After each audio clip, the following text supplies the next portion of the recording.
Sikap orang-orang Arab hari ini sangat mengecewakan sekali. Padahal mereka sudah dibongkar loh, itu fakta-fakta yang ternyata pangkalan-pangkalan militer Amerika yang diinstal di kawasan Teluk itu ternyata bukan untuk jaminan keamanan negara-negara Teluk, tapi itu adalah jaminan keamanan Israel, dan itu pun gagal. Dan parahnya apa coba? Parahnya senjata-senjata yang berada di pangkalan-pangkalan militer Amerika di wilayah kawasan itu adalah uang-uang dan properti milik negara-negara Arab.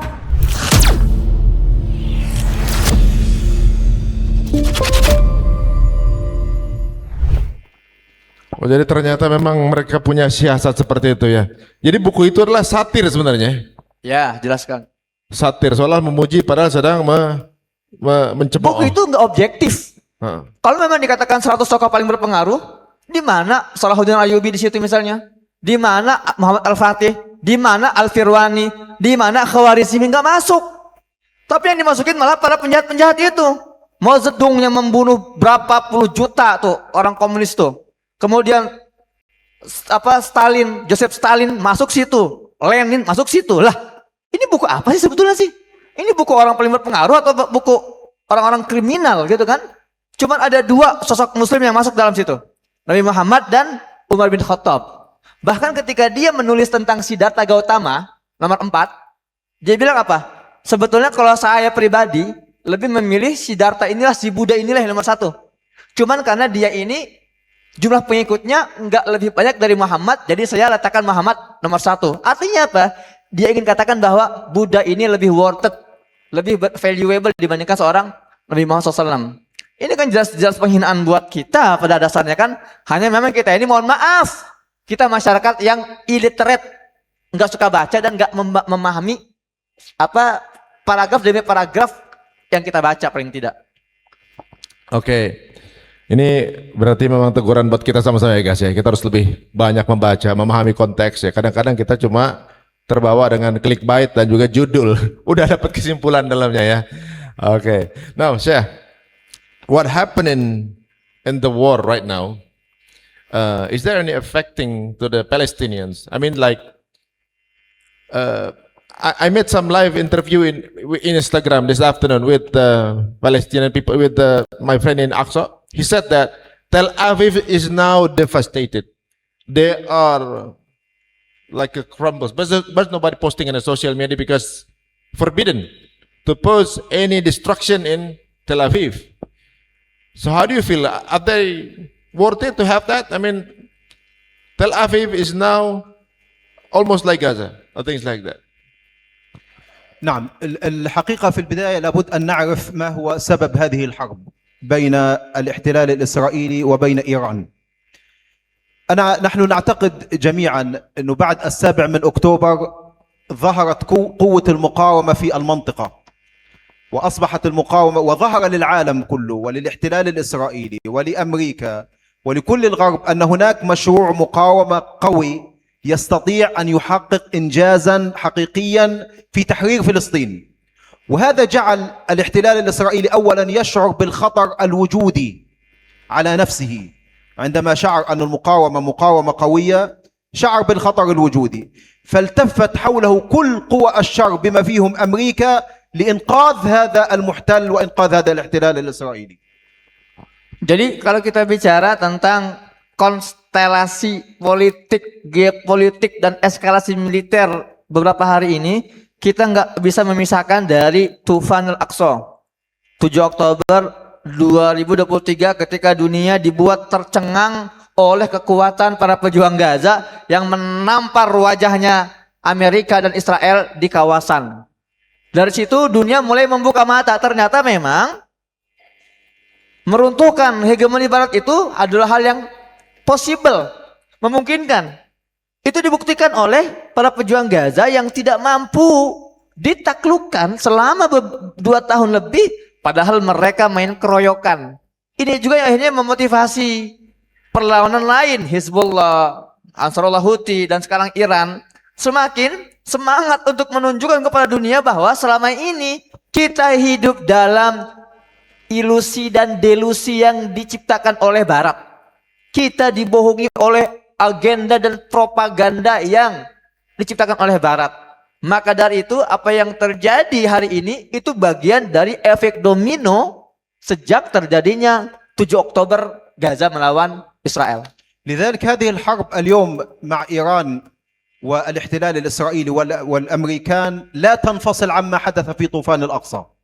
فهم يريدون أن يقتلوا أي مشروع مقاومة وأي مشروع يقوم بدعم المقاومة في فلسطين. هذا أمر. الأمر الثاني اليوم، هل هناك تأثير لإيران؟ إجابة إلى سؤالك، هل هناك تأثير من قبل إيران عندما تقوم بقصف الاحتلال الإسرائيلي؟ قطعا هناك تأثير كبير، لكن طبيعة الاحتلال الإسرائيلي يقوم بإخفاء الأضرار التي يتعرض إليها من قبل قصف إيران على الكيان، وهناك قوانين محاسبة وملاحقة لأي إسرائيلي يقوم بنشر أي فيديو أو أي معلومة أو أي بوست عبر وسائل التواصل الاجتماعي ويعتبرون ذلك أنه يخدم الأعداء. فلذلك هناك تأثير كبير صحيح، لكن الاحتلال الإسرائيلي يقوم بإخفاء هذه التأثيرات من قبل القصف الإيراني على الكيان الصهيوني. Oke. Kalau tadi saya membahas tentang POV dari masyarakat dunia terkait bahwa ternyata hegemoni ini bisa diruntuhkan. Sekarang POV-nya, point of view-nya Barat. Apa? Ternyata bahaya perlawanan itu benar-benar nyata. Bahaya kekuatan perlawanan di kawasan yang dimulai dari Tufan al-Aqsa itu memang nyata. Makanya Barat dalam hal ini diwakili oleh Amerika dan Israel, mereka berusaha mengkebiri, menghancurkan, menghilangkan ancaman-ancaman ini. Dimulai dari mana? Gaza, lalu Iran. Maka siapapun yang mereka anggap sebagai ancaman dari proyek penjajahan ini, itu berpotensi menjadi target selanjutnya, termasuk Indonesia. Jangan salah ya, Indonesia kalau memang konsisten kita anti penjajahan, jangan berpikir bahwa kita terlepas dari potensi diserang seperti ini. Kedua, bagaimana terkait efek dan derita yang diterima oleh Israel dalam perang ini?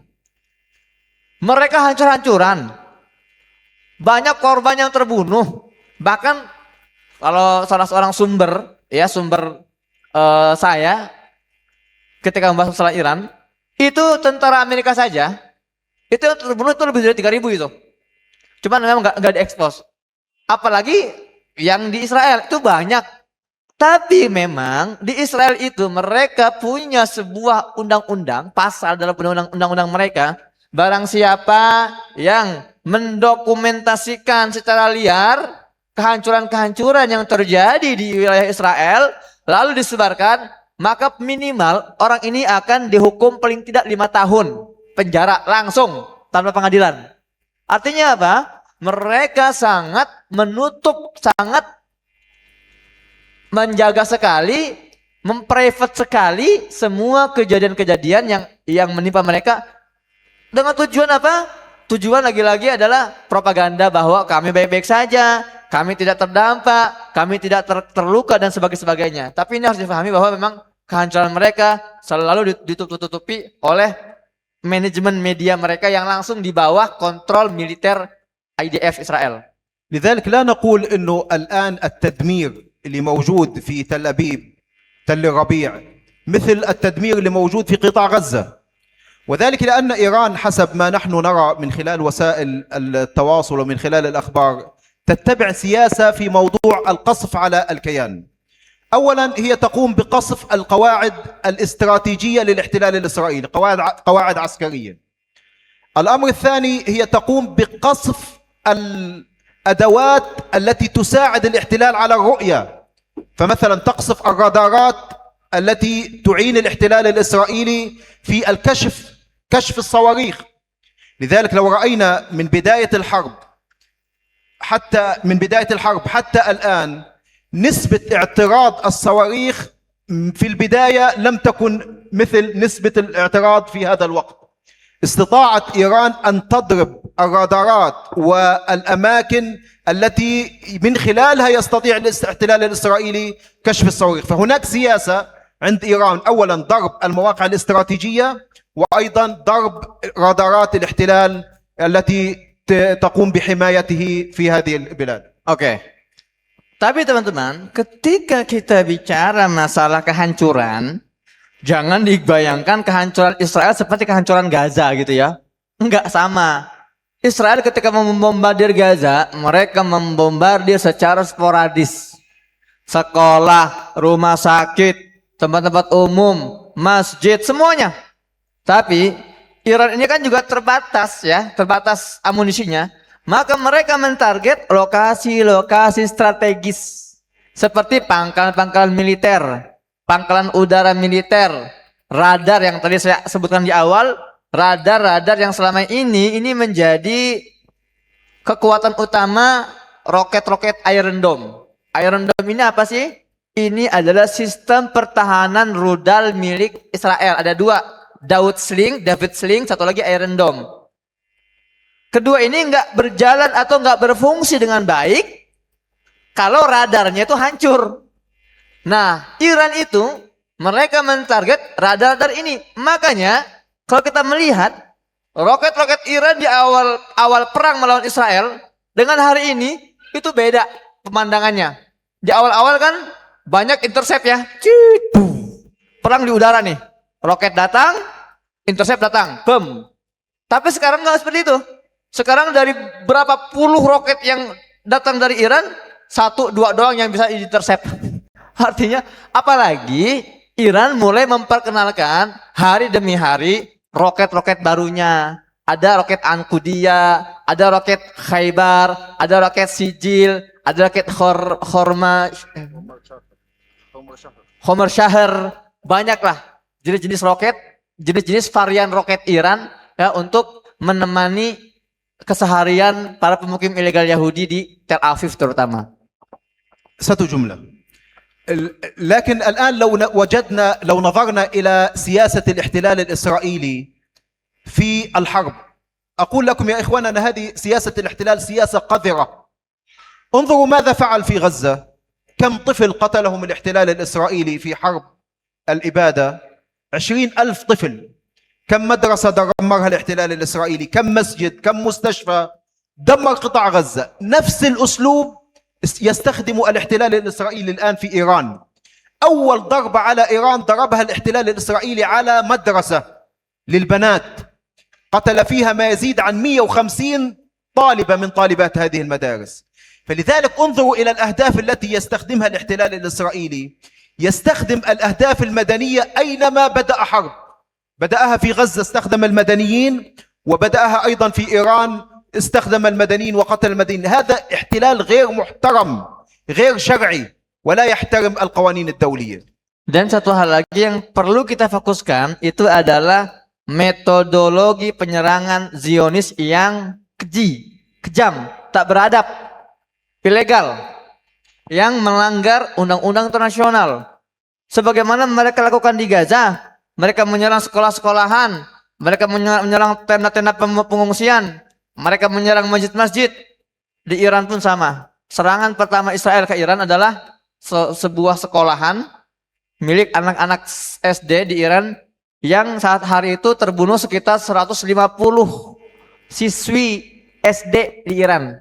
Dan sampai sekarang ini masih terjadi nih serangan-serangan terhadap lokasi-lokasi sipil dan pemukiman warga yang dilakukan oleh Israel terhadap Iran, persis seperti sebagaimana mereka berusaha menggenosida Gaza, mereka juga sekarang sedang berusaha menggenosida Iran dan menyerang fasilitas umum. Ada info yang tentunya juga udah jadi fakta umum ya.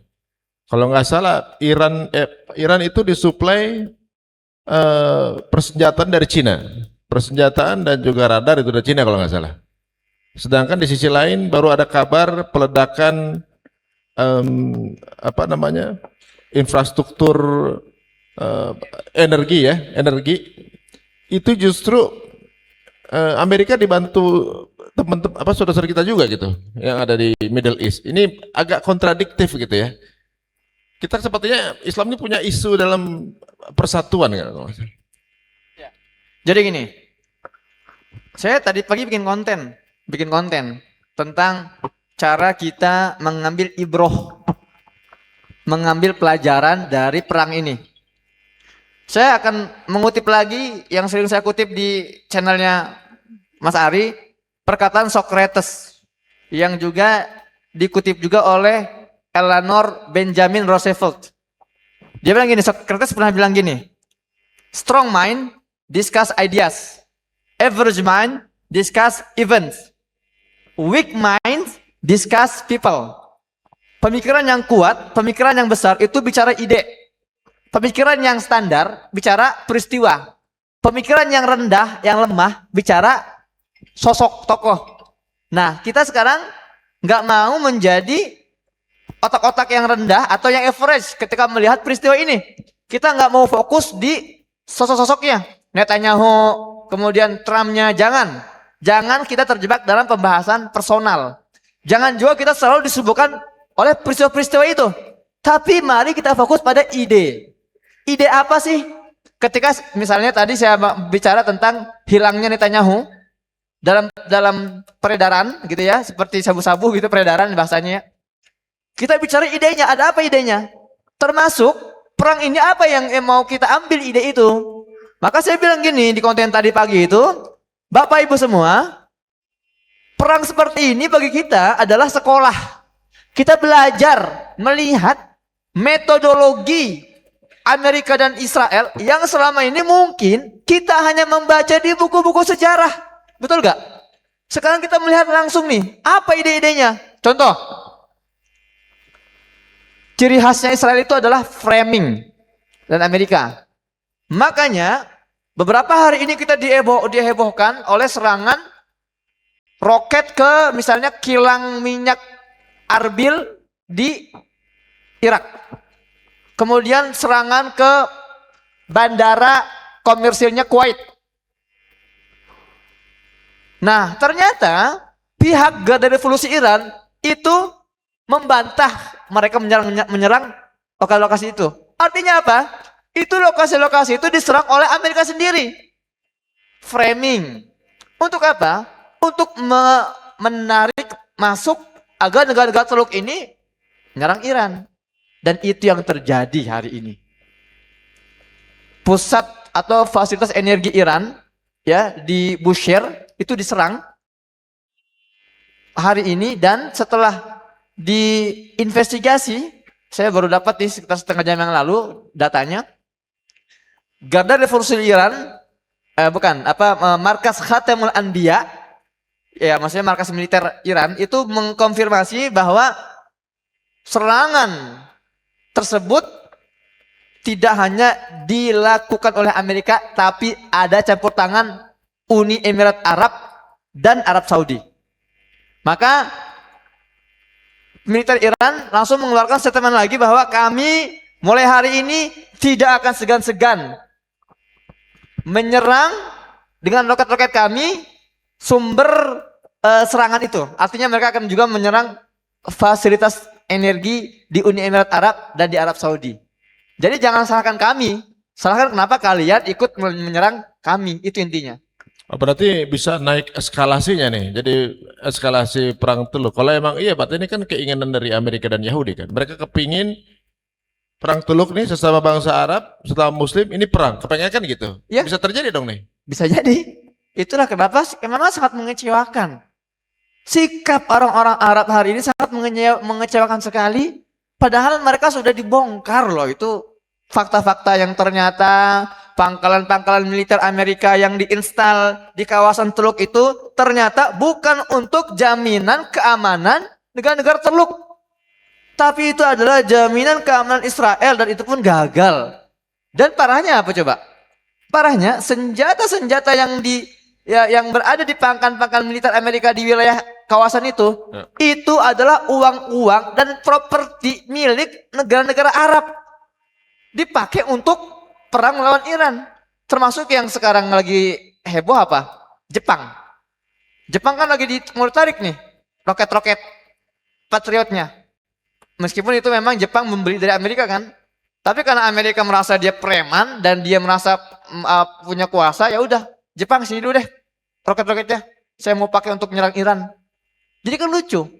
Jadi sudah terbongkar bahwa mereka ini dimanfaatkan gitu loh. Tapi kok tidak ada tindakan tegas, pelajaran tegas gitu ya dari orang-orang Arab ini bahwa ini harus dilawan. Enggak, semakin kesini semakin dituruti. Maka saya jujur saya sangat-sangat kaget dan kecewa sekali dengan keputusan Uni Emirat Arab dan Saudi Arabia. Kalau benar klaimnya Iran ini terjadi, saya sangat mengecewakan sekali kenapa mereka akhirnya ikut juga dalam serangan terhadap pusat energi di Iran. Kalau kita lihat berarti kan bangsa Yahudi bangsa yang paling suka memfitnah, ngomporin orang untuk berantem gitu ya. Dia selalu bisikin, oh tuh diserang, lu serang balik kan begitu, gaya-gayanya begitu kan. Semua negara dibisikin untuk sama-sama nyerang Iran di momen sekarang. Contohnya ya, dulu nyerang Irak ya.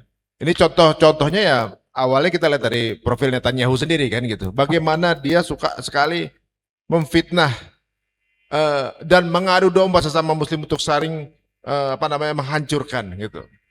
I had as somebody that ever met the Jews, is their nature to make people fight, to do something bad. It was like a shaitan, like mana bisikin bahasa Arabnya? Ya bahasa Arabnya. Iwas wisu fisudurinas. Jadi bisikin ke orang gitu. كونك أنت غزاوي فلسطيني تتعامل مع اليهود يعني مباشرة بشكل مباشر، هل من طبيعتهم هم ينشرون الفتن بين دول وبين المجتمع وبين المسلمين كما فعلوه أو كما يفعلونها اليوم بين إيران والدول الخليجية؟ Bagaimana sifatnya dia tuh, sifat jeleknya mereka tuh? طيب أول شيء لو إحنا رجعنا إلى التاريخ وإلى سيرة أو قصص اليهود في التعامل مع النبي صلى الله عليه وسلم وما ذكره الله سبحانه وتعالى في القرآن الكريم، سنعرف كل ما ذكر في الماضي هو يتم تحقيقه وإعادته اليوم مع واقع اليهود الموجودين الآن في فلسطين. من صفاتهم الغدر، يغدرون بالناس. من صفاتهم المكر. من صفاتهم لا يقولون الحقيقة. من صفاتهم الإجرام. كل هذه الصفات كانت اللي هو في سيرة النبي صلى الله عليه وسلم قرأناها، واليوم هم يعيدونها أيضا بين أهلنا وشعبنا وفي الأمة الإسلامية. اليوم عندما تمتد، لم تقتصر الحرب فقط على فلسطين وعلى قطاع غزة وعلى القدس، وإنما الاحتلال يمتد بحربه على المنطقة كلها من أجل تحقيق مشروعه الأكبر، هو دولة إسرائيل الكبرى.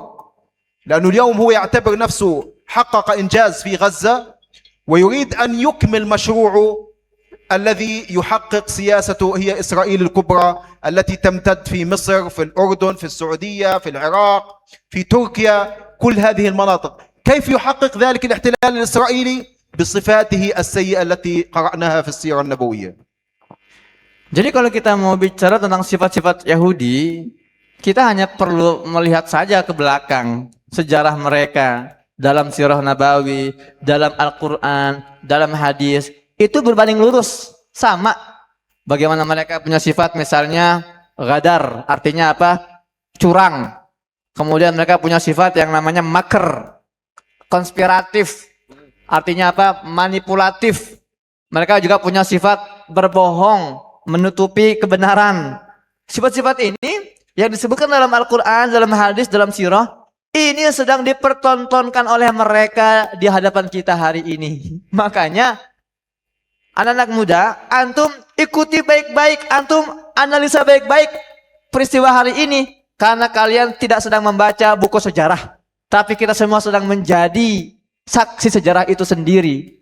Maka dari itu, kalau kita sudah memahami sifat-sifat mereka, kita sudah memahami tabiat mereka dari apa yang tertulis dalam Al-Quran dan Sunnah, maka tugas kita adalah bagaimana kita membentengi diri kita agar kita tidak jatuh pada sifat-sifat mereka yang berbahaya itu. Itu intinya. Maka dari itu, Apa yang kita saksikan hari ini adalah legitimasi betul, bukan legitimasi tapi apa? Apa? Bukan legitimasi tapi verifikasi. Verifikasi teori-teori atau informasi yang selama ini hanya kita baca di buku-buku sejarah, hari ini terverifikasi langsung di hadapan kita dan di hadapan miliaran pasang mata manusia. قصة جملة من خلال علاقتنا مع الاحتلال الإسرائيلي منذ احتلال فلسطين حتى اليوم لا يوجد أي اتفاقية تم توقيعها مع الاحتلال الإسرائيلي أو أي التزام إلا اخترقه الاحتلال الإسرائيلي ولم يلتزم به. وآخر شيء سأعطيكم مثالين. المثال الأول ما تم الاتفاق عليه في وقف إطلاق النار في الحرب هذه، اتفق على العشرات من البنود، المقاومة التزمت بكل ما تم الاتفاق عليه، لكن الاحتلال الإسرائيلي لم يلتزم في أي بند. من صفتهم الغدر. لما كانت المفاوضات مع إيران في الحرب الماضية والحرب الحالية هذه التي جارية الآن أيضا كان هناك غدر، كانوا يتفاوضون وكانت هناك وفود المفاوضات ويجلسون مع بعضهم البعض ويضعون البنود للاتفاق عليها، جاءت الحرب وهم أثناء المفاوضات، هذا غدر. فإذا هذه الصفات هي موجودة في طبيعة الاحتلال الإسرائيلي، لذلك لا يمكن التعايش مع هذا المحتل الغاصب. Dua sifat Yahudi yang sangat berbahaya dan sedang mereka pertontonkan. Satu, sifat mereka yang gemar melanggar segala bentuk perjanjian. Yang paling jelas adalah bagaimana ketika Yahudi Zionis ini sudah dimediasi oleh dunia menghentikan genosida di Gaza dan sudah ada beberapa poin-poin, puluhan poin kesepakatan gencatan senjata. Ketika para pejuang-pejuang Gaza apa bahasanya itu ya? Bahasa lain dari melanggar apa? Bukan bahasa lain, lawan katanya? Ini one prestasi. Bukan.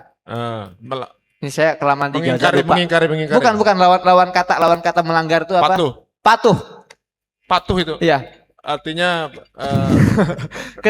ketika para pejuang Gaza ini mematuhi semua poin-poin kesepakatan itu, sebaliknya Israel ini mengingkari seluruh poin-poin itu sampai hari ini.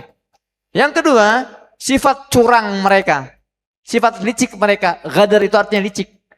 Itu berkali-kali mereka tunjukkan. Perang Iran Israel hari ini itu terjadi ketika mereka sedang bermufawadah, sedang berunding. Lagi berunding, belum selesai perundingan tiba-tiba dia nyerang, boom. Ini kan sebuah sifat yang jelas-jelas berbahaya. Ketika Hamas misalnya kan berunding dengan Zionis, dibunuhin itu para politisi Hamas itu, para petinggi Hamas. Bagaimana lawan berundingnya dibunuh dari belakang gitu loh. Ini salah satu sifat yang sangat berbahaya yang sedang dipertontonkan oleh Zionis terhadap kita hari ini.